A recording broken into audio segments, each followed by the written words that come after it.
जिज्ञासु मित्रों, बहुत बहुत अभिनंदन है। स्वागत है आप सभी का दिव्य सृजन में। प्रत्येक दिवस की भांति आज फिर हम यहाँ पर यह लाइव चर्चा का कार्यक्रम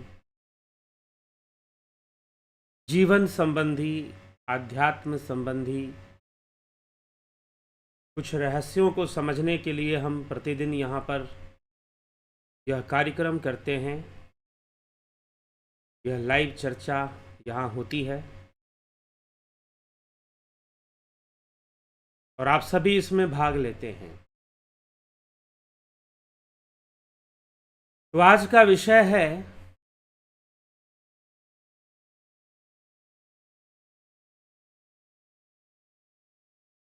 मनुष्य का पहला जन्म कब हुआ, या जीव का या हम सब का पहला जन्म कब हुआ। दो तीन लोगों ने कुछ अलग अलग प्रश्न किए।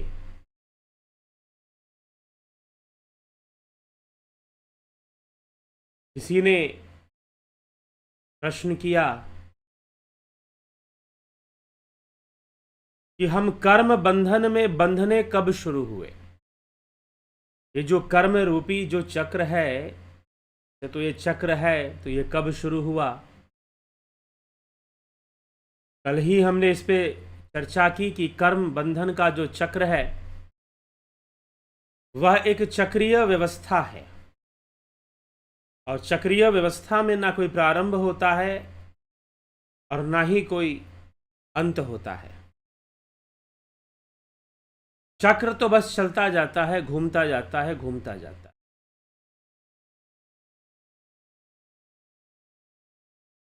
लेकिन चक्र का केंद्र होता है और सच मानिए तो वह केंद्र ही उसका एक तरह से प्रारंभ है।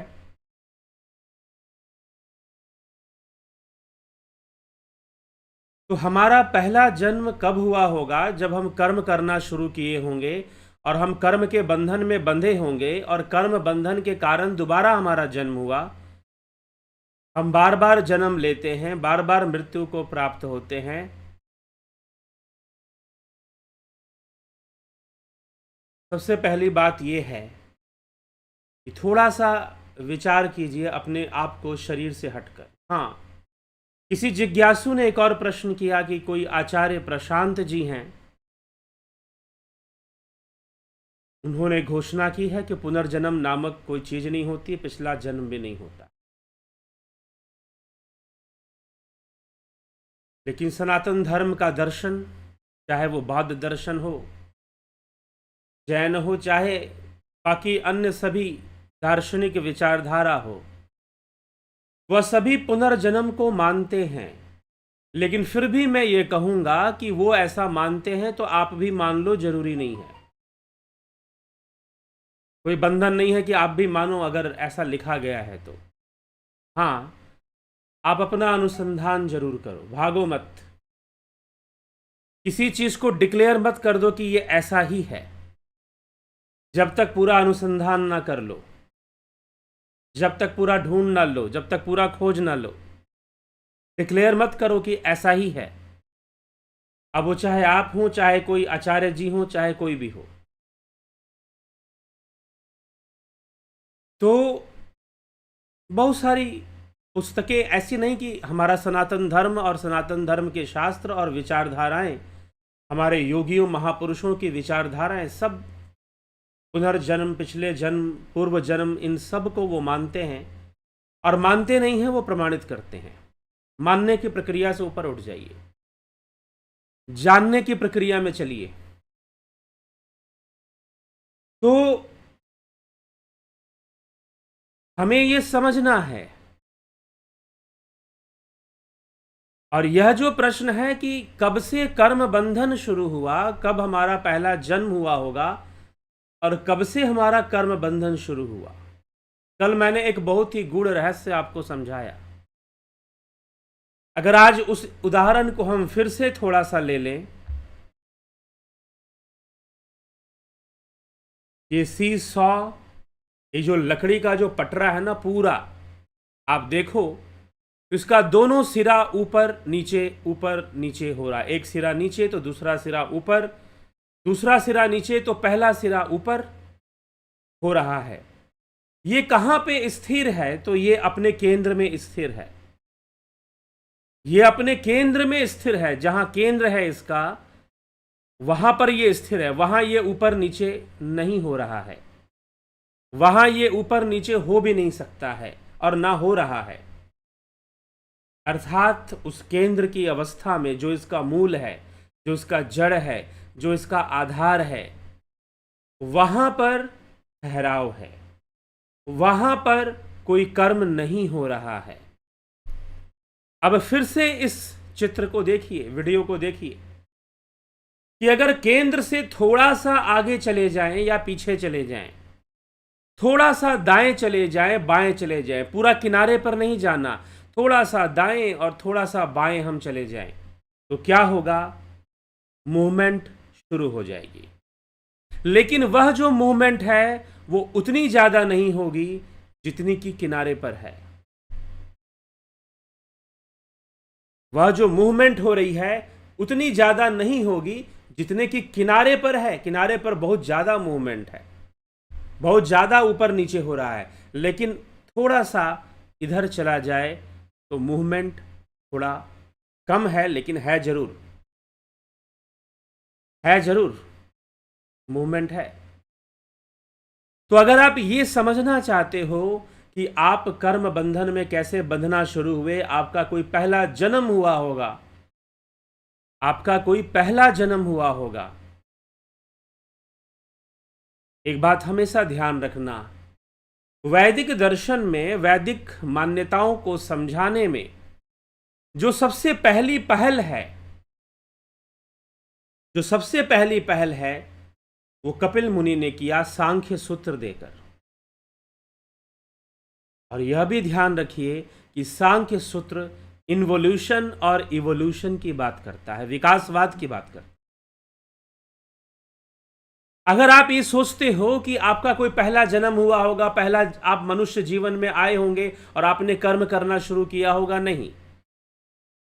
हां, अगर आप ये मानते हो कि कोई ऊपर कोई बाबा बैठे हुए हैं और वो मनुष्यों को बनाकर भेज रहे हैं इस दुनिया में, आपको मानना पड़ेगा कि ऊपर कोई बैठा हुआ है। लेकिन जो सांख्य शास्त्र है वो ऐसी विचारधारा को ना मानकर वह सूक्ष्म कॉस्मोलॉजिकल इवोल्यूशन को बताती है, और वो ज्यादा आपको सटीक और वैज्ञानिक तथ्य है। वह केंद्र, वह ब्रह्म अपने आप में शांत है। लेकिन बस कुछ दृष्टा भाव बनना शुरू होता है। जब आप ब्रह्म को व्यक्तित्व मान लोगे तो सारी कंफ्यूजन बने रहेंगे। ब्रह्म मतलब एक परम शक्तिशाली व्यक्ति होगा कोई, वह ब्रह्म है मतलब परम शक्तिशाली कोई व्यक्ति है, आप उसे व्यक्तित्व देने में माहिर हैं। बचपन से तो व्यक्तित्व देने की आदत है, क्योंकि हम अपने सनातन धर्म के मूल से टूट चुके हैं। सत्य यह है, ज्यादातर अपने आप को हिंदू कहने वाले, चाहे वो जय श्री राम का जय घोष कर रहे हो, चाहे तलवारें उठा रहे हो, वो अपने मूल से टूटे हुए हैं। रियल जो थॉट है, ओरिजिनल जो प्योर सनातन धर्म, सनातन शब्द अपने आप में परिभाषित करता है। सनातन का अर्थ है ब्रह्म, जो कभी परिवर्तित नहीं होता। तो भला वो व्यक्तित्व कैसे हो सकता है? आप उसे व्यक्तित्व कैसे प्रदान कर सकते हैं? क्योंकि जहां व्यक्तित्व प्रदान करेंगे वहां गुण और दोष दोनों समाहित होंगे, दोनों ही आ जाएंगे।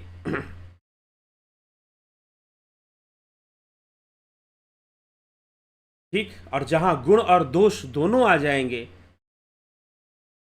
वहां कौन सा ब्रह्म? इसलिए हम ब्रह्म को क्या बताएंगे मुंह से कि वो क्या है? सिर्फ उसे ध्यान से ही हम जान सकते हैं। तो जब यह जो हिलना डुलना है, पहले ये थोड़ा सा शुरू हुआ। सांख्य शास्त्र, पतंजलि योग सूत्र इसे दृष्टा दृश्य संबंध कहता है। दृष्टा दृश्य संबंध। दुख का कारण क्या है, दुख का हेतु क्या है? तो महर्षि पतंजलि ने योग सूत्र में समझाया है कि दृष्टा और दृश्य का संबंध ही तो दुख का कारण है, अर्थात पुरुष और प्रकृति का संबंध ही दुख का कारण है। जब उसके अंदर थोड़ा सा दृष्टा भाव आता है तो थोड़ा सा हिलना डुलना शुरू होता है और वहीं पर सूक्ष्म रूप से कर्म का निर्माण शुरू हो जाता है। बहुत ही सूक्ष्म शरीर में होता है। उपनिषदों को पढ़ेंगे तो पहले जीव का अस्तित्व सूक्ष्म रूप में बनाया गया है, फिर वह जीव जो है अपनी भूख को मिटाने के लिए, भूख मतलब कोई एक भूख नहीं है उसकी, वह स्थूल बनने की कोशिश करता है। उपनिषदों में ऐसा वर्णन है। पहले सूक्ष्म में रहता है और सूक्ष्म में ही कर्मों का निर्माण शुरू हो जाता है। तो जहां दृष्टा भाव आना शुरू हुआ, पहले थोड़ा सा, तो कर्म वहीं पर बनना, कर्म बंधन वहीं से बनना शुरू हुआ और वो दृष्टा भाव बना रहेगा। अब जीव वहां से शुरू होगा। अब पढ़ेंगे तो एक बहुत रहस्यमय विषय है अध्ययन, या हम खुद समझ भी सकते हैं।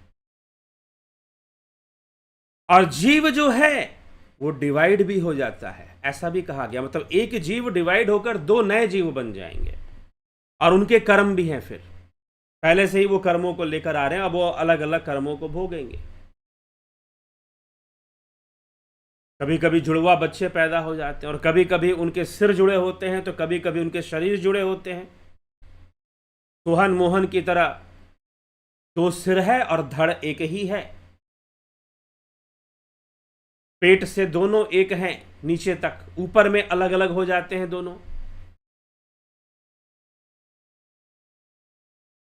महर्षि पतंजलि ने कहा है कि जीव विकसित होकर डिवाइड भी हो जाया करता है, दो नए जीव बन जाया करते हैं डिवाइड होकर, ऐसा भी हो सकता है और होता है। तो जीव की यात्रा भी बड़ी रहस्यमयी है, जीव की यात्रा भी बड़ी रहस्यमयी है। तो क्या वो अलग होता है तो मर्ज भी हो सकता है? जी हां, वो मर्ज भी हो सकता है।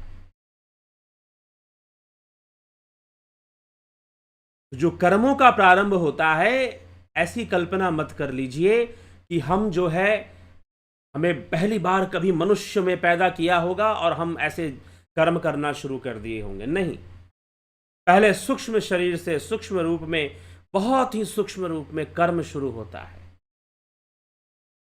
फिर दृष्टा भाव बने रहने के कारण, दृष्टावत बने रहने के कारण, दृष्टा दृश्य संबंध बने रहने के कारण और जीवों का निर्माण होता रहता है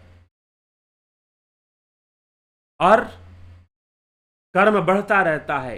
पहले थोड़ा सा आगे बढ़ा केंद्र से तो हल्का सा हिलना डुलना रहेगा और आगे बढ़ेगा, हिलना डुलना और बढ़ेगा। जितना किनारे पर जाएगा हिलना डुलना ऊपर नीचे और बढ़ जाएगा। और सबसे किनारा कौन सा है जानते हैं? किनारा है इंद्रियां। जब जीव पूर्णतः इंद्रियों के वशीभूत जीवन जीता है तो बेचारे के जीवन में उठा पटक बहुत ज्यादा हो जाती है। धम से ऊपर जाता है, धम से नीचे आता है, फिर रोता है, फिर चिल्लाता है, कभी खुश होता है, कभी रोता है, ऐसा उसका जीवन हो जाता है।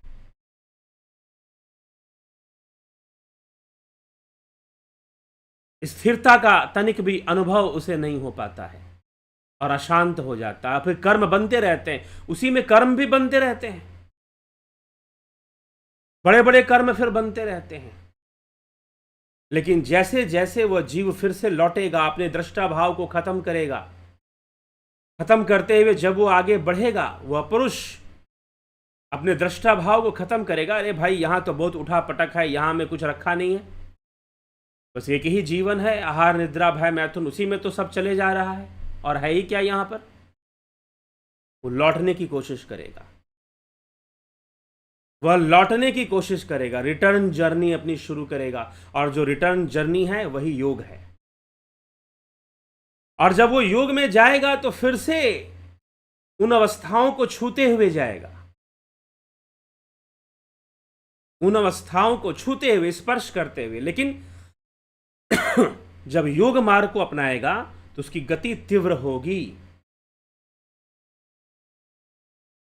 फिर से वो अपने केंद्र की ओर लौटेगा, अपने मूल स्वरूप की ओर लौटेगा, जहां स्थिरता है, जहां उठापटक है ही नहीं, जहां कर्म बनेंगे ही नहीं, जहां कर्मों का निर्माण होगा ही नहीं, उस अवस्था की ओर लौटना शुरू कर दे।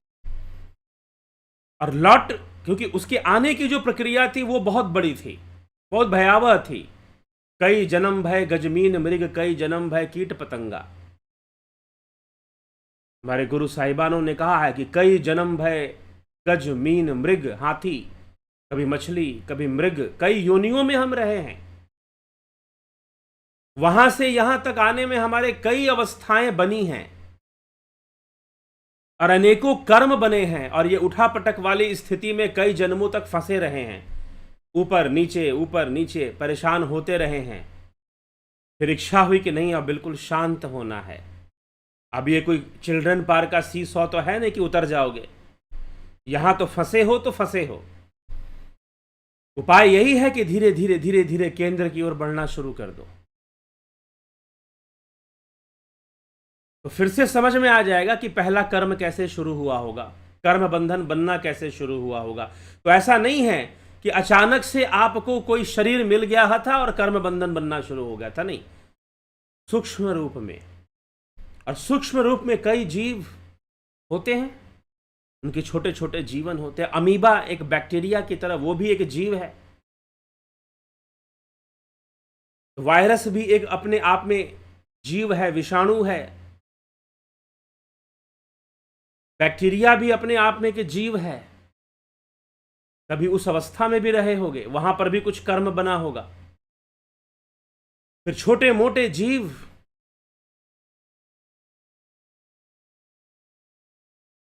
फिर वो चींटियां बनी होंगी, मच्छर बने होंगे, छोटे छोटे जीवन को भोगा होगा। कर्म बंधन बढ़ते गया होगा, और ना जाने अनेकों रूप धारण करते गए होंगे। सूक्ष्म से स्थूल में जीव आया होगा तो इंद्रियों के वशीभूत हो जाएगा, और फिर इंद्रियों के वश में। और इतना कंट्रोल नहीं है, जैसे कि एक सी सौ के किनारा कितना ऊपर नीचे उछलता है, उसको कंट्रोल करना आसान नहीं होता। वैसे ही हमारे लिए भी मुश्किल हो जाता है इस इंद्रिय जगत में आकर कंट्रोल करना, स्थिरता को बनाए रखना आसान नहीं रहता, असंभव सा प्रतीत होता है। और संभव भी नहीं है, बात सही है, लेकिन धीरे धीरे प्रयास जब किया जाए, जब रास्ता मिल जाए, योग का मार्ग मिल जाए, तो फिर से उस केंद्र तक पहुंचने का अभ्यास और प्रयास शुरू हो जाएगा, प्रैक्टिस शुरू करनी पड़ेगी। उस केंद्र में अपने आप को स्थित करने की अभ्यास, वैराग्याभ्याम तन्निरोधा।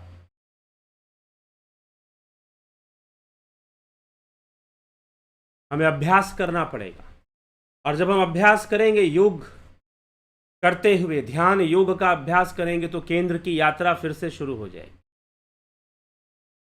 और पता चल जाएगा कि हम सूक्ष्म रूप में कर्मों का निर्माण पहले शुरू होता है, न कि अचानक से कोई आप पूरी तरह से मानव के रूप में जन्म ले लेते हैं। नहीं जी, सूक्ष्म रूप में हमारे कर्मों का निर्माण शुरू होता है, अनेक योनियां बनती हैं, पहले सूक्ष्म योनियां बनती हैं, फिर वह सूक्ष्म ही स्थूल को धारण करता है अपनी भूख मिटाने के लिए,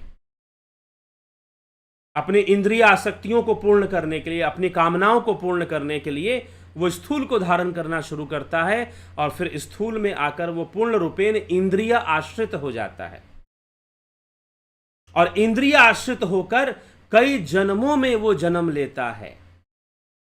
पुनरपि जननम पुनरपि मरणम पुनरपि जननी जठरे शयनम, ये संसारे खलु दुस्तारे कृपया पाही पार मुरारी। फिर वो पुनरपि जननम पुनरपि मरणम के चक्कर में लग जाता है। अब कहोगे कि हमें तो पता नहीं हमारा पिछला जन्म था भी कि नहीं था।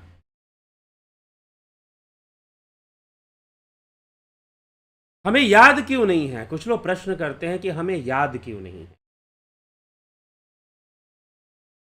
हमें अपना पिछला जन्म याद क्यों नहीं है? कई बार मैं बता चुका हूं, हालांकि बहुत ही psychologically proved, scientifically proved answer मैं इसका दे चुका हूं। होता क्या है, चलो आप पिछले जन्म की बात छोड़ दो, कल की बात याद कीजिए कि कितनी % बातें आपको कल की याद हैं।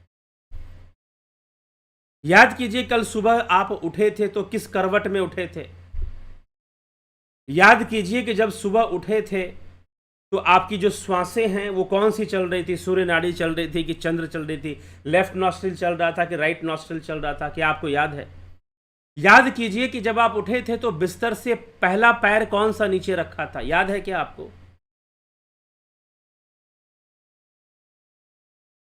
आप पिछले जन्म की बात की कह रहे हैं, आप कल की बताइए ना, कल का कितना याद है आपको?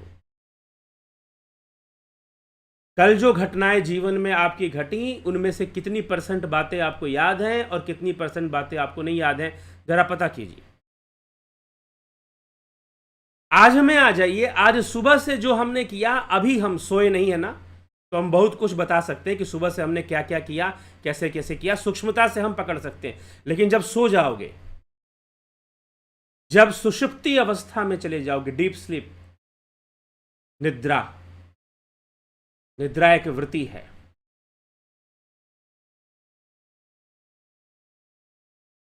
ठीक है, निद्रा एक वृत्ति है।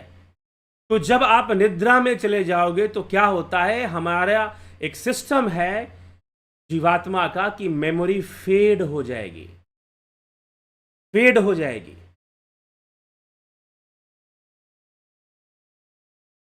अद्वैत सिद्धांत का यह मानना है कि जब हमारी मृत्यु होती है तो हमारी जागृत अवस्था नहीं रहेगी, लेकिन स्वप्न और सुषुप्ति अवस्था रहेगी। लेकिन आपको एक हैरानी की बात मैं बता रहा हूं कि इस बात को कुछ वेस्टर्न साइकोलॉजिस्ट इस बात को मानते हैं, दे बिलीव दिस, कि हाँ।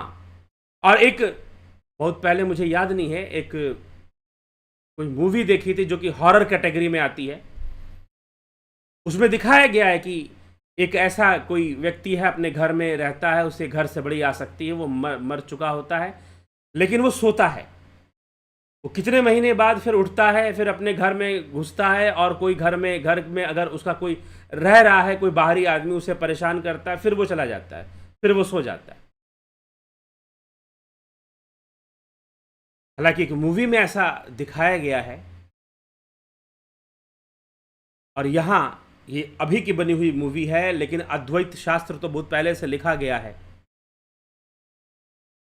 और वहां पर कुछ साइकोलॉजिस्ट का रेफरेंस भी दिया गया उस फिल्म में। दिस साइकोलॉजिस्ट बिलीव्स दैट कि मृत्यु के बाद ये सोने और जागने की अवस्था, जागृत अवस्था जो बॉडी में है वो नहीं रहेगी, लेकिन स्वप्न और सुषुप्ति अवस्था बनी रहेगी। सूक्ष्म जीव के लिए, सूक्ष्म शरीरी के लिए वो अवस्था बनी रहेगी, वो खत्म नहीं होगी। तो जब भी सोते हैं हम, सुषुप्ति में जब हम जाते हैं, हमारी मेमोरी फेड होती है। अगर मेमोरी फेड नहीं होगी तो क्या होगा, आपका जो ब्रेन है, आपका जो फिजिकल ब्रेन है, उस मेमोरी के लोड को ले नहीं पाएगा। आप ब्रेन हैमरेज से आपकी डेथ हो सकती है, आपके दिमाग की नसें फट सकती हैं। अगर इतनी मेमोरी अगर हो जाए कि हर बात हमें याद रहे। हालांकि मेमोरी होती है, स्मृति एक वृत्ति है। महर्षि पतंजलि ने स्मृति को एक वृत्ति बताया है। प्रमाण विप्रय विकल्प निद्रा स्मृतिः पंचवृत्तियां, ये पंचवृत्तियां होती हैं, प्रमाण विप्रय विकल्प निद्रा स्मृति। इन पांचों की ही व्याख्या शुरू कर दो तो इतना गहराई है इसके अंदर। इसे कहते हैं Indian psychology, ancient Indian psychology, Patanjali योग सूत्र को। तो जब हम सुषुप्ति अवस्था में जाते हैं, हमारी मेमोरी फेड हो जाएगी। अभी इस समय इंडिया में रात के 9:25 हो रहे हैं। आप सुबह से क्या क्या किए हो, आपको मेमोरी एक्सेस करना आसान है, लेकिन सो जाओगे, गहरी नींद में चले जाओगे, सुबह उठोगे, उसके बाद सोचो कि आज हमने क्या किया है, बिल्कुल एक्यूरेसी के साथ आपको याद आ जाए, नॉट पॉसिबल। 100% आप मेमोराइज कर लो, नहीं। अगर आप सोए हो, फेड हो जाएगी मेमोरी, फेड होती जाएगी, फेड होती जाएगी, फेड होती जाएगी। और कुछ बहुत जरूरी चीज है जिसने आपको बहुत ज्यादा खुशी दी हो, इमोशनली बहुत ज्यादा टच किया हो, आपके माइंड को ज्यादा पेनिट्रेट किया हो, और सबकॉन्शियस और कॉन्शियस, अनकॉन्शियस तक पहुंच गया हो, ऐसा कोई चीज, ऐसी कोई घटना, वो आपकी स्मृति में रहेगी। बाकी सारी चीजें फेड होती जाएंगी, फेड होती जाएंगी, फेड होती जाएंगी, फेड होती जाएंगी, धूमिल होती जाएंगी। और आपको पिछले जन्म का छोड़ दीजिए आप ना, इसी जन्मों में आपने क्या क्या किया है आपको नहीं याद है। आप प्रश्न करते हो कि हमें पिछले जन्म की बात याद नहीं। अरे इसी जन्म में जो जो किया वही नहीं याद पूरी तरह से।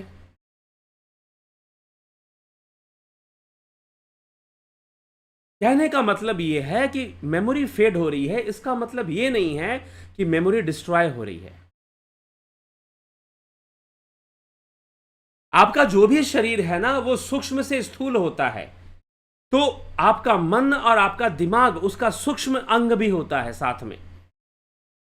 तभी तो नेचुरल इंटेलिजेंस की एक्सेप्टेंस बन पाती है।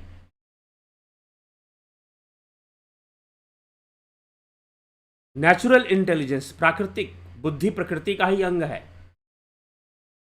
और एक समष्टि बुद्धि कार्य करती है, वह सूक्ष्म होती है। वह उसको अपने अस्तित्व को बनाए रखने के लिए शरीर की आवश्यकता नहीं है, फिजिकल बॉडी जरूरी नहीं है उसके लिए, वो फिर भी रहेगी।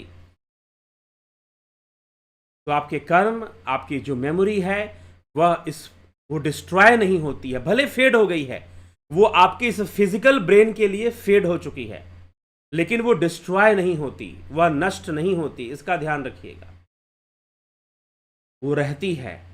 तो क्या उस मेमोरी को हम एक्सेस भी कर सकते हैं? क्या हम अपने पिछले जन्मों को जान भी सकते हैं? जान सकते हैं। आजकल कुछ लोग पास्ट लाइफ रिग्रेशन आदि कराते हैं, मुझे ज्यादा नहीं पता कि वो क्या करवाते हैं। कई बार तो मैंने लोगों से सुना कि वो पास्ट लाइफ उन्होंने देखा और सारी पॉजिटिव चीजें देखी, तो मुझे लगा कि अभी उन्होंने पास्ट लाइफ देखा नहीं है सही से। मैंने अपने जीवन में अभी पीछे, आज से लगभग 8 साल पहले, 8 साल पहले के 8 साल पहले अगर हम आज से जाएं और उसके पीछे 10 साल,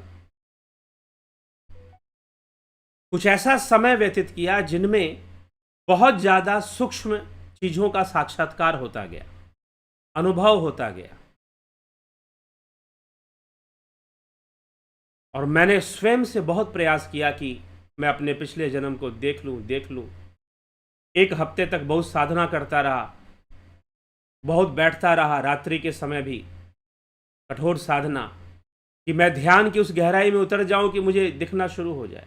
बहुत अभ्यास किया लेकिन कुछ भी नहीं हुआ। लेकिन 7वें दिन मैंने सोचा कि बहुत अभ्यास कर रहा हूं, शायद इस चक्कर में ज़्यादा पड़ना नहीं चाहिए, शायद नहीं दिखना चाहिए, इसीलिए नहीं दिख रहा है। और उस दिन जब मैंने ये इच्छा खत्म कर दी, शायद मन ने अपने आप ही काम करना शुरू कर दिया और उसने पिछले जन्मों की यात्रा करवानी शुरू कर दी। और जब पिछले जन्मों की यात्रा हुई तो कुछ ऐसे चीजें दिखी जिस पर बहुत गर्व हुआ, बहुत अच्छा दिखा, लेकिन कुछ ऐसी चीजें दिखी जो बहुत ही दुखी करने वाली थी। ऐसी चीजें दिखी जिसमें स्वयं के बारे में बहुत ही नकारात्मक ज्ञान, लेकिन जीवन इसी का नाम है। बुद्ध ने अपने पिछले कई जन्मों के बारे में बताया, तो उन्होंने कई चीजें बताई। कई रूप होते हैं, कई जन्म भय गजमीन मृग, कई जन्मों में हम गज मतलब हाथी, कई जन्मों में मीन मतलब मछली, कई जन्मों में मृग रहे, कई जन्म भय कीट पतंगा, कई जन्मों में हम कीड़े के रूप में जन्म ले चुके हैं, और कई जन्मों में हम पतंग भी बन चुके हैं। अपने सबकॉन्शियस माइंड को एक्सेस करेंगे ध्यान से तो ये सब देख पाना संभव है। लेकिन देखकर मिलेगा क्या? देखकर बस इतना ही मिलेगा कि हाँ जी पिछला जन्म होता है और आगे भी होगा। आपका अस्तित्व शरीर से के अलग भी है। खुद ही सोचो, क्या आपका अस्तित्व शरीर से अलग नहीं है? आपके खुद के शरीर में कितनी घटनाएं घटती हैं? आप एक बात बताओ, अगर आप शरीर होते तो आपके शरीर में घटने वाली हर घटना आपको पता होती कि नहीं होती?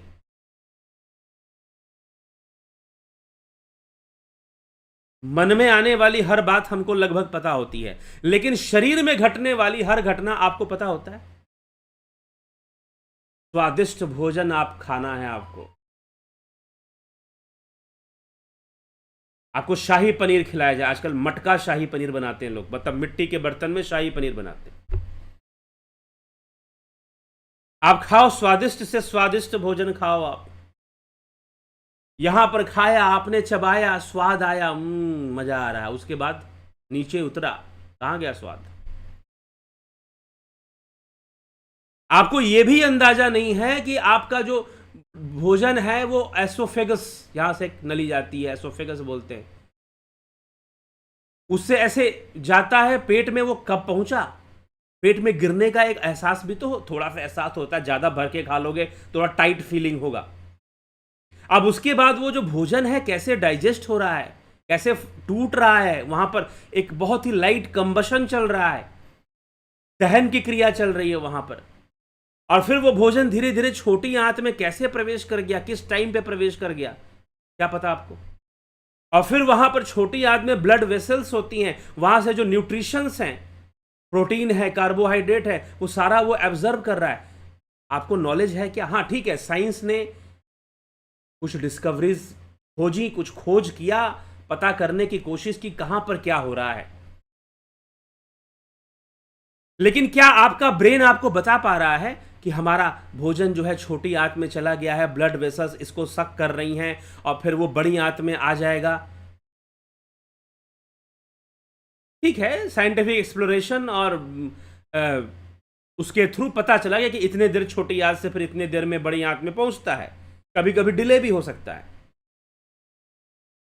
लेकिन आपको आपका दिमाग क्यों नहीं बता पा रहा ये बातें? आपका दिमाग क्यों नहीं बता पा रहा है कि ब्लड में क्या चल रहा है, कब यूरिक एसिड बढ़ रहा है, कब शुगर बढ़ रहा है? ब्लड टेस्ट क्यों करवाना पड़ता है? तो आप खुद ही सोचो, क्या आप शरीर हो? अगर आप शरीर होते तो आपको शरीर के बारे में सब पता होता, कहां पर क्या हो रहा है। लेकिन फिर भी हमारी चेतना का संबंध मन से है, मन के बारे में हमें काफी कुछ पता चलता है, लेकिन फिर भी मन की भी ऐसी अवस्था होती है जहां हमें अपने मन के बारे में ही पता नहीं होता कि मन में क्या चल रहा है। इसलिए मन के प्रति साक्षी भाव ले आओ। मन को पराई वस्तु समझकर कभी देखने की कोशिश करो, संभव नहीं होता। हम मन और हम तो एक ही हैं लगभग, लेकिन फिर भी सबकॉन्शियसली माइंड में बहुत सारी चीजें चलती हैं जो हम नहीं चाहते, बहुत सारे थॉट्स आ जाते हैं जो हम नहीं चाहते, बहुत सारे काम हो जाते हैं जो हम नहीं करना चाहते, लेकिन हमारी हैबिट में तो हो गया। तो यह माइंड भी हम नहीं है, यह बॉडी भी हम नहीं है। मनोबुद्धि अहंकार चित्तानि नाहम, न श्रोत्रे न जिह्वे न च घ्राण नेत्रे, शिवोहम शिवोहम शिवोहम शिवोहम। ठीक, तो हम जब शरीर नहीं हैं तो फिर शरीर के बाहर हमारा अस्तित्व क्यों नहीं रहेगा? प्रश्न ये है, शरीर के बाहर हमारा अस्तित्व क्यों नहीं बनेगा? फिर अवश्य रहेगा। पाश्चात्य दार्शनिक हुए पाइथागोरस, पूरी दृढ़ता के साथ उन्होंने पूर्व जन्म और पुनर्जन्म में विश्वास किया, माना कि हां यह बिल्कुल होता है। चलिए, पाइथागोरस हजारों वर्ष पहले हुए, कम से कम 2000 साल से पहले पाइथागोरस का अस्तित्व माना जाता है। लेकिन आधुनिक युग में कुछ 100 वर्ष पहले एक वैज्ञानिक हुए विलियम क्रुक्स, उन्होंने प्रेतात्मावाद पर खोज की और लाइफ आफ्टर डेथ को प्रमाणित किया।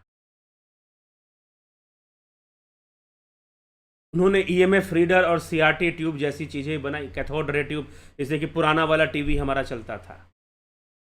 आजकल तो हर घर में एलईडी लग गया है, लेकिन पहले का टीवी आप जो बड़ा सा पीछे में होता था, उसका बक्सा खोलोगे, आप लोगों ने पता नहीं खोला, मैंने तो खोल के उसको देखा हुआ है, अंदर में एक ट्यूब निकलेगा।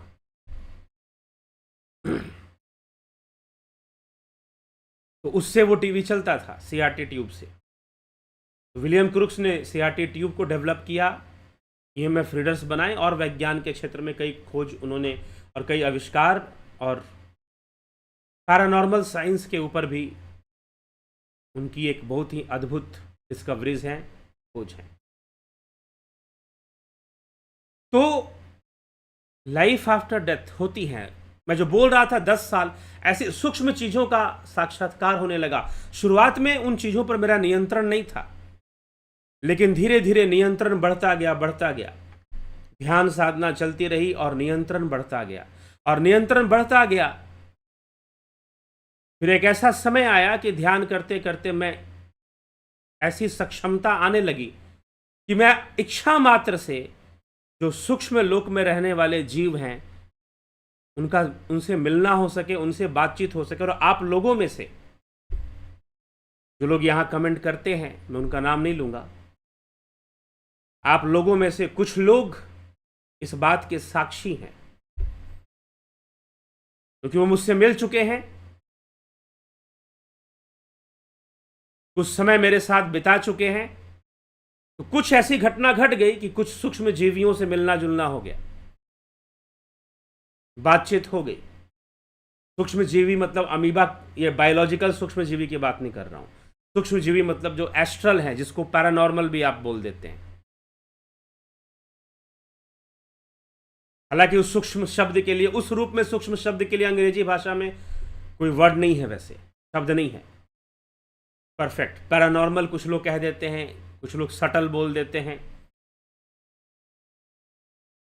तो उस लोगों से साक्षात्कार, उनसे मिलना जुलना भी हो सकता है, लेकिन वह बहुत अच्छा अभ्यास नहीं है। वह अभ्यास आपको उलझा सकता है, फंसा सकता है। वह भी एक प्रकार की माया है। सूक्ष्म लोक भी एक माया ही है। जो सूक्ष्म लोक है, जिसे हम स्थूल इंद्रियों से नहीं देख सकते या नहीं अनुभव कर सकते। हाँ, योगी ध्यान के माध्यम से उन सूक्ष्म लोक में बहुत सारी चीजों का अनुभव कर सकते हैं, करते हैं। और कई बार ऐसा हुआ, आप लोगों में से कुछ लोग ऐसे जरूर हैं जिनसे मैं मिला हूं और वो इस बात को जानते हैं कि ऐसी सूक्ष्म चीजें आकर कई बार बात करती हैं, मिलती हैं। हाँ, अगर आप योग मार्ग पर हैं, ध्यान मार्ग पर हैं, तो आप कंट्रोल बना के रख सकते, कंट्रोल बनाकर रख सकते हैं। लेकिन फिर भी इन सब चीजों में, सूक्ष्म जगत में उलझना योगी के लिए अच्छा नहीं माना गया योग शास्त्र में। और जब मैंने उन सब चीजों का पूर्ण त्याग किया कि नहीं, अब इन सब चीजों में ज्यादा इन्वॉल्व ही नहीं होना है, तब जाकर नाद लय शुरू हुआ।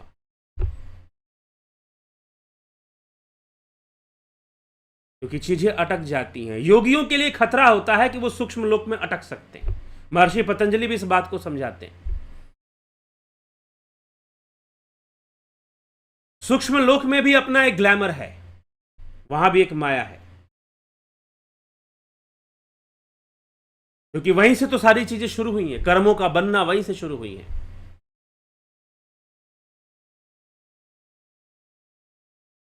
कर्म बंधन वहीं से शुरू हुआ है। ठीक है, तो वह सूक्ष्म जगत भी है। इसीलिए स्वप्न में कभी कभी हमारे जो बहुत सारी जो स्मृतियां हैं, अनेक जन्मों की स्मृतियां, वो कभी मिक्स होकर सबकॉन्शियसली, अवचेतन रूप में हमें दिखाई देना शुरू कर देती हैं। वो मिक्स्ड होती हैं, इसलिए क्लियर विजन नहीं बनता हमारा वहां पर। और अवचेतन मतलब जहां चेतना का स्तर थोड़ा डाउन हो गया है, तो वहां पर हमें बहुत सारे विजन्स आने शुरू हो जाते हैं। वास्तव में वो कहां से आ रहे हैं? हमारी स्मृति से ही आ रहे हैं, वह सूक्ष्म लोक से ही आ रहे हैं। हम वहां कॉन्शियस नहीं रहते, लेकिन योगी जब उसी अवस्था में पहुंचते हैं, अपने ध्यान मार्ग से पहुंचते हैं। और योगी अगर सोते हुए भी पहुंचे तो वो कॉन्शियस रहेगा, सचेत रहेगा। उस अवस्था में वो सचेत बना रहेगा।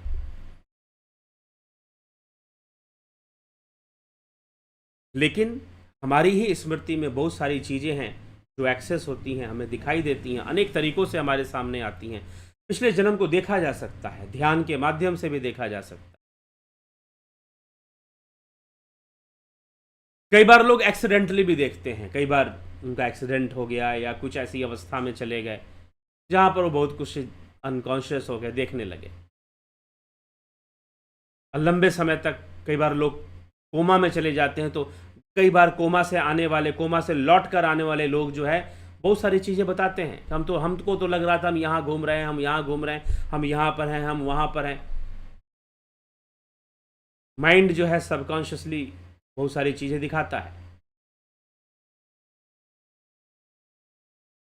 एक्सेस होती है। तो आप फिजिकल बॉडी में ही हो और फिजिकल बॉडी ही सब कुछ है, ऐसा तो नहीं है। उसके आगे भी, उसके बियॉन्ड भी आपका अस्तित्व है। तो पहले तो हमें यह समझना है। तो सूक्ष्म रूप में पहले कर्मों का निर्माण शुरू होता है। कर्म बंधन सूक्ष्म रूप में शुरू होता है, ना कि अचानक से आप सीधा मनुष्य जीवन में आ गए या फिर ये चौपाया बनकर या कोई जीव बनकर आपने सीधा से जन्म ले लिया। नहीं, सूक्ष्म रूप में पहले धीरे धीरे कर्मों का बंधन बनना शुरू होता है। फिर जीव अपनी भूख को मिटाने के लिए, अपनी कामनाओं को मिटाने के लिए स्थूल बनना स्वीकार करता है। उपनिषदों में इस प्रक्रिया को लिखा भी हुआ है। एक उपनिषद, संभवतः ऐतरेय उपनिषद में इसका वर्णन मिलता है। जीव अपने शरीर को चुनता है कि मुझे किस शरीर में जाना है, किस लिए? कामनाओं की पूर्ति के लिए। तो जिस शरीर में जाकर कामनाओं की पूर्ति होगी, पूर्ण रूपेण होगी, वहां वो जाने की कोशिश करता है। और वो शरीर उसका मनुष्य जीवन है। वास्तव में मनुष्य जीवन उसे तब मिलता है जब वह अपनी कामनाओं को पूर्ण कर मोक्ष को प्राप्त करना चाहता है। और जब वो देखता है ये कामनाएं ही बहुत परेशान करती हैं, तो फिर वो योग का मार्ग चुनता है। ठीक।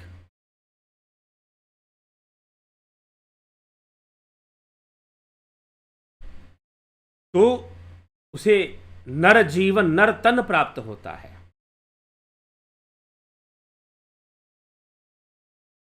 उसे नर तन प्राप्त होता है। इसलिए प्राप्त होता है योग करने के लिए। बड़े भाग्य मानुष तन पावा। बड़े भाग्य से मनुष्य जीवन इसलिए प्राप्त होता है क्योंकि इसके माध्यम से अब आप अपने केंद्र तक पहुंच सकते हैं, उस ब्रह्म तक आप पहुंच सकते हैं, उस आत्मा को आप जान सकते हैं। और ये कर्मों का जो चक्र है उसे आप रोक सकते हैं। रोकना नहीं है, वो जो चल रहा है वो अपना चलता रहेगा। आपको बस परिधि से उठकर केंद्र तक पहुंचना है। आपको परिधि से हटकर केंद्र की यात्रा पूर्ण करनी है।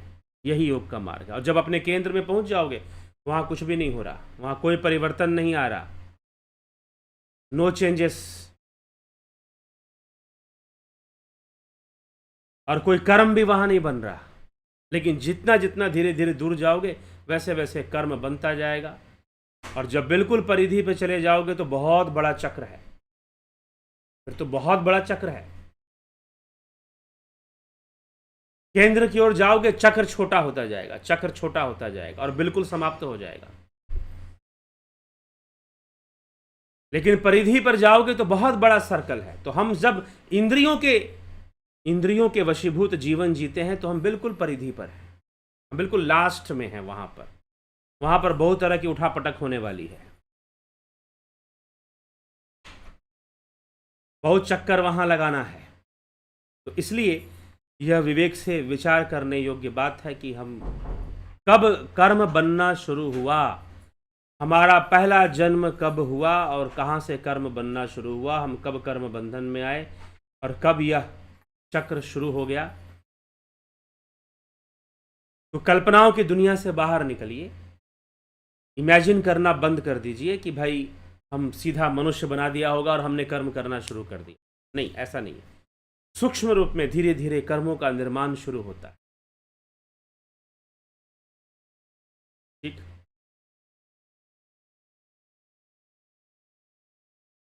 सूक्ष्म रूप में धीरे धीरे कर्मों का निर्माण शुरू होता है। फिर धीरे धीरे वह सूक्ष्म से वह जीव स्थूल रूप में आना शुरू कर देता है। तो पहले पहले छोटे जीवों के रूप में, मच्छर, चींटी आदि के रूप में भी आ सकता है। लेकिन जब वो वापस लौटता है तो मनुष्य जीवन से उसको वापस लौटने का मार्ग मिल सकता है। और भी मनुष्य जीवन प्राप्त करने के बाद उसे योग मिल जाए। इसलिए आदि गुरु शंकराचार्य विवेक चूड़ामणि में वो लिखते हैं, कहते हैं कि 3 चीजें दुर्लभ है। दुर्लभम त्रयमे वेद देवानुग्रह हेतुकम मनुष्यत्वम मुमुक्षुत्वम महापुरुष संश्रय। दुर्लभ है मनुष्य जीवन, और मनुष्य जीवन के बाद दुर्लभ है योग जिज्ञासा, मुमुक्षता, मोक्ष की इच्छा या योग की इच्छा, योग जिज्ञासा, योग करने की तीव्र इच्छा उत्पन्न होना, यह एक दुर्लभ है। मनुष्य जीवन दुर्लभ है, लेकिन मनुष्य जीवन को प्राप्त कर कर मुमुक्षु बनना दुर्लभ है। और उसमें से भी अब आगे दुर्लभ, अगर योग जिज्ञासा आ गई है तो कोई सही मायनों में योग सिखाने वाला कोई महापुरुष मिल जाए, कोई ऐसा आश्रय मिल जाए जिसने योग के रहस्य को जाना है और आपको भी बताएगा कि भैया ऐसे ऐसे सूक्ष्म जाना है, उस केंद्र की ओर, उस ब्रह्म की ओर ऐसे ऐसे पहुंचना है। ठीक है, तो ये जो सी सॉ के बारे में, ये एक लॉजिक है और क्या है। वह केंद्र जिसे हम कह रहे हैं वो तो सर्वव्यापी। अब केंद्र बोलने से लगता है कि भाई वो सेंटर पॉइंट में है, क्योंकि हम इस फिजिकल वर्ल्ड में, हमारा पूरा ब्रेन फिजिकल वर्ल्ड में काम कर रहा है। ये सत्य तो ये है कि जिसे हम केंद्र कह रहे हैं वो तो सर्वव्यापी तत्व है।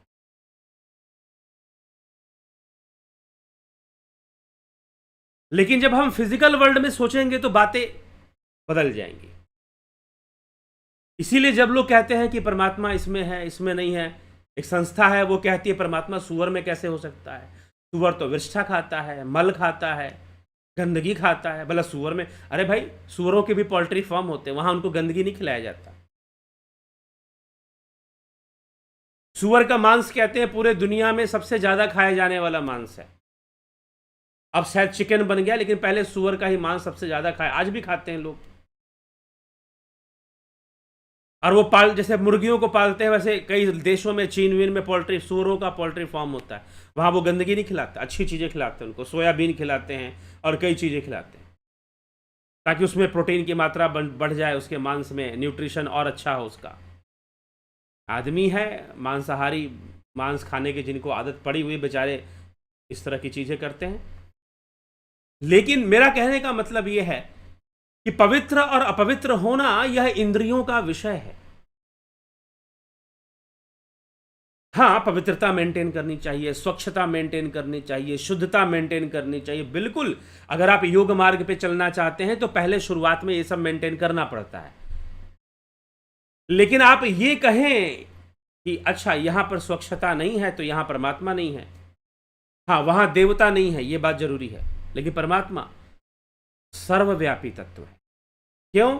क्योंकि वह इंद्रिय विषय से परे होने के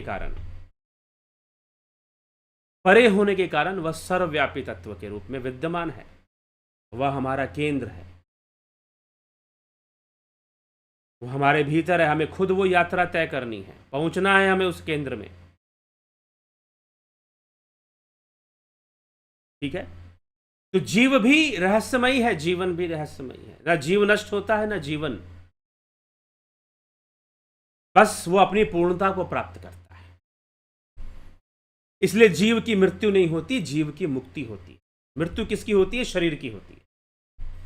जीव अपनी पूर्णता को प्राप्त करता है। मोक्ष प्राप्त करना मतलब, कुछ लोग मुझसे बातें करते हैं, उनके दिमाग में एक रॉन्ग कॉन्सेप्ट बना हुआ है। क्या कॉन्सेप्ट बना हुआ है कि अच्छा मोक्ष मिल जाएगा तो आवागमन नहीं रहेगा, इसका मतलब जीव रहेगा ही नहीं। अरे वो जीव पूर्ण हो चुका है अब, और जो पूर्ण हो गया, अरे जवान होने के लिए बचपन तो खोना पड़ता है ना। लेकिन बचपन मर गया क्या? नहीं, वो बच्चा ही तो बड़ा होकर, विकसित होकर जवान हो गया। आप क्या कहोगे, बचपन मर गया? नहीं, वो बच्चा ही तो बड़ा होकर। वैसे ही जीव अपनी पूर्णता को प्राप्त करता है। जीव मृत्यु को प्राप्त नहीं करता, जीव अपनी पूर्णता को प्राप्त करता है। मृत्यु शरीर की हो रही है, मृत्यु शरीर की हो रही है।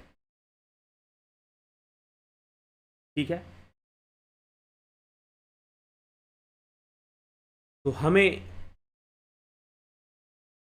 यह थोड़ा सा विचार करना है। ठीक है, विचार कर कर हम चलेंगे तो बातें हमें समझ में आएंगी। शास्त्रों ने समझाने का प्रयास किया, लेकिन अगर हम वास्तव में समझना चाहते हैं तो थ्योरी और प्रैक्टिकल दोनों होना चाहिए। और प्रैक्टिकल क्या है? ध्यान योग।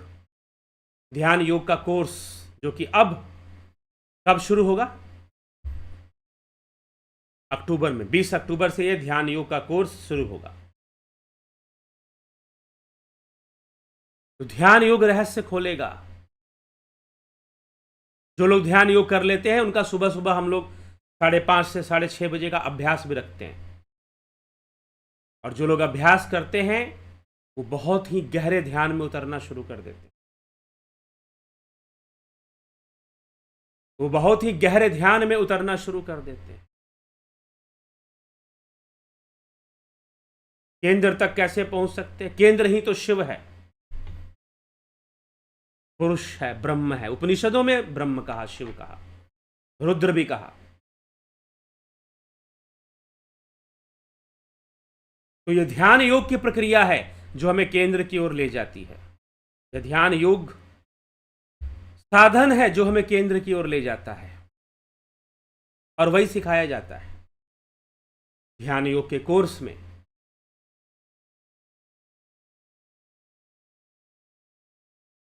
अचानक से नहीं, अभ्यास करते हुए धीरे धीरे। हाँ ठीक है, उठा पटक फिर भी रहेगा। ध्यान योग शुरू हो जाने के बाद जीवन बदल जाएगा आपका।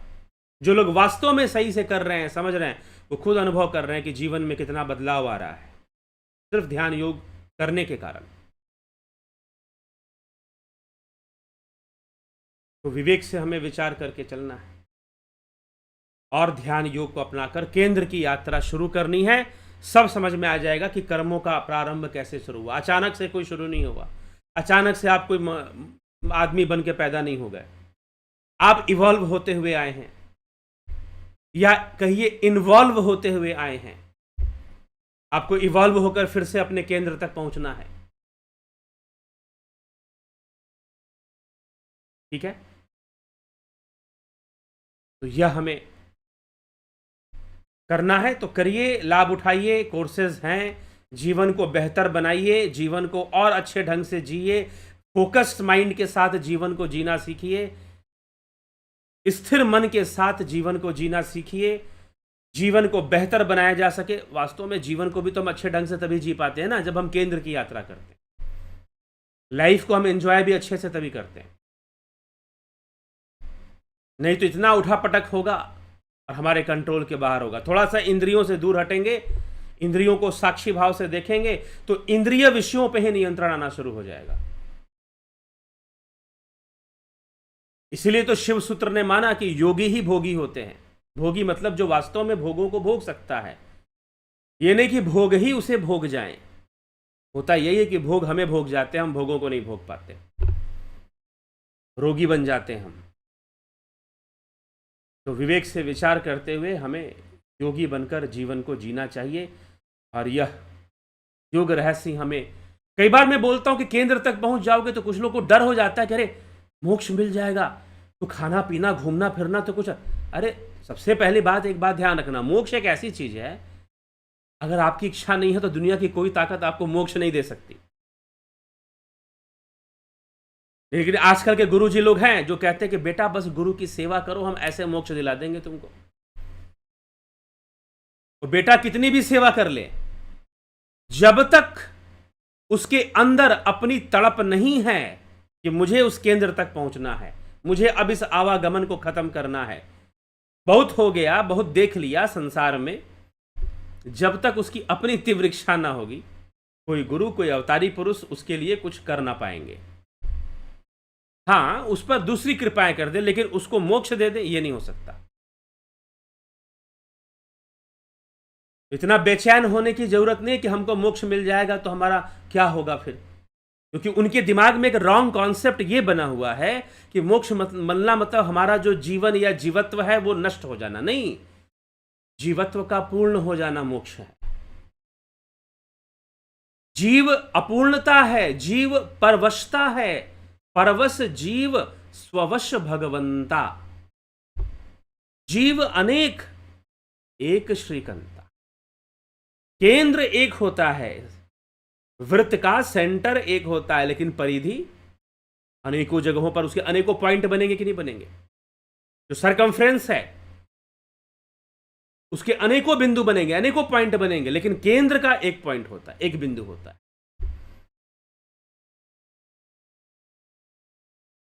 ठीक, तो जीव पूर्णता को प्राप्त होता है, वहां उसकी कामनाएं नहीं रहती हैं। नहीं रहती इसका मतलब ये नहीं कि वो कामनाओं को मार देता है, मार भी नहीं देता, वो काम पूर्ण हो जाता है। इंद्रिय इंद्रिय जो कामेच्छाएं हैं वो उसके लिए रह ही नहीं जाती हैं। सोचो अगर किसी को भूख ही ना लगे, खाने पीने का कोई ऐसी अवस्था जहां पर भोजन की ही आवश्यकता ना हो, तो बहुत ऊंची अवस्था में चला गया। मतलब पूर्ण काम हो जाना वो अवस्था है। अर्थात आप जितनी कामनाओं के लिए बेचैन हो रहे हो ना संसार में कि हमारे जीवन में ये नहीं मिल रहा, वो सारी वहां जाकर पूर्ण हो जाएंगी। और जब पूर्ण हो जाएंगी तो फिर पूर्णता आ जाएगी, फिर बात ही खत्म। और इंद्रिय जगत में उठापटक है, इंद्रिय जगत में भागा भागी है।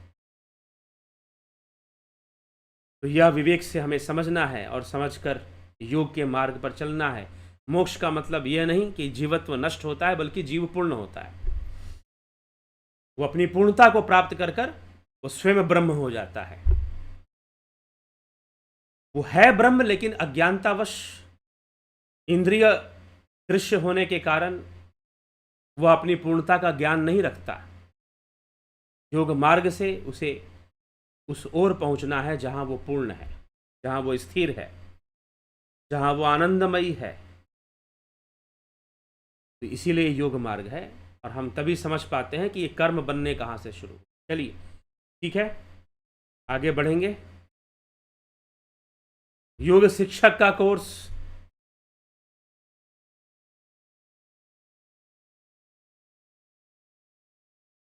योग शिक्षक का कोर्स आप करना चाहते हैं, 11 अक्टूबर से हम इसे शुरू करेंगे। कुछ लोग डिस्काउंट की बात करते हैं, आप बात करिए पहले।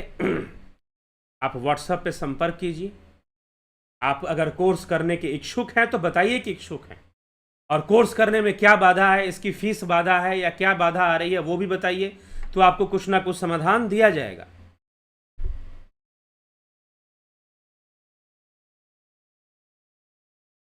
ठीक है, तो ये हमें समझना है। और कंसल्टेशन आप किसी तरह का लेना चाहते हैं ले सकते हैं। चलिए आगे बढ़ते हैं। राजू पाल जी, संतोष कुमार जी, अनिल सोनी जी, बहुत अभिनंदन है आप सभी का। जे जयसवाल जी, जगत नारायण जी, रतन सिंह जी, संतोष गुप्ता, विनोद के सूद, रूपलाल विश्वकर्मा, गोविंद प्रसाद नीमा, योगेश खैरनर, विष्णुचंद्र मौर्य, सविता नायक जी, पलकधारी राजभर, कन्हई कुमार, शिखर शर्मा, नरेंद्र माकुड़े, रामविलास जी, माधुरी कोले, SC सतीश मास्टर जी, प्रभुदत्त शर्मा जी, गंगदास कुराट, सुलेखा कुमारी जी, गुरु जी प्रणाम। ध्यान का वह कौन सा अवस्था आने के बाद सारा फरीता अपना ध्यान योग करेंगे तभी समझ में आएगा ये सब बातें। AK त्यागी जी, नीलम जादव जी, ईशा जी, बिमला शाह जी, AK भट्ट जी, C100 के केंद्र और बाहरी एज का बहुत सुंदर एग्जाम्पल है। जी हाँ, एग्जाम्पल ही है ये, समझना है इसको। रामपाल सर गुरु जी कोटि कोटि प्रणाम। ब्लॉग मास्टर, क्या मैन को इंद्र की संज्ञा दी जा सकती है? क्यों देना है? सिद्धेश, इंद्र देवता है इंद्रियों का। सिद्धेश नंदुरकार जी, क्या सच में शरीर निकल जाने के बाद कौन सा शरीर? विक्रम सिंह जी, खिम सुनार, आशा रानी, किशोर वैद्य, शिव शक्ति, अजय सिंह जी, अजय सिंह सिसोदिया, शिव शक्ति जी। हाँ, ध्यान योग से बदलाव महसूस होता है, लेकिन चिंता बनी रहती है कि पता नहीं कितना जीवन शेष है, ध्यान की कितनी पूर्णता प्राप्त होगी। शेष बचे हुए कम जीवन में बस करते जाइए, जो है करते जाइए, और कोई विकल्प नहीं है। क्यों चिंता करना इस विषय के लिए कि कितना जीवन शेष है, कितना जीवन शेष नहीं है? जो भी शेष है उसको बस उसको लगाए रखिए, और ध्यान में जितना हो सकता है अपने उसको विकसित करने में लग जाइए कि हम अपने ध्यान को कितना विकसित कर सकते। ठीक है, ध्यान से हम समाधि की ओर कितना जल्दी पहुंच सकते हैं। जल्दबाजी भी नहीं करना होता, बस रोज अभ्यास जरूर करना होता है। ठीक, तो अपने आप पूर्णता का एहसास होने लगेगा, समझ में आने लगेगा। ठीक है, करते रहना ही विकल्प है, इसके बारे में बहुत चिंता करने की जरूरत नहीं है। शिव शक्ति, वासु राजपूत, रामविलास जी,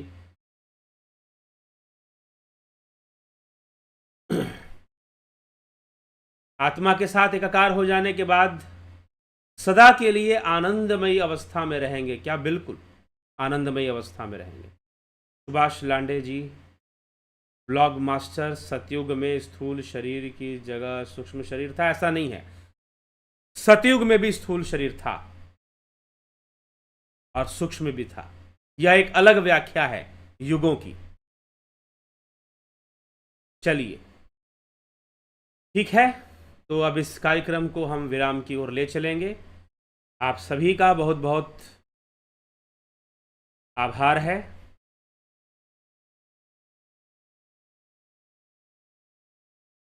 तो सभी को ओम तत्सत। कल फिर मिलते हैं 9 PM लाइव चर्चा में।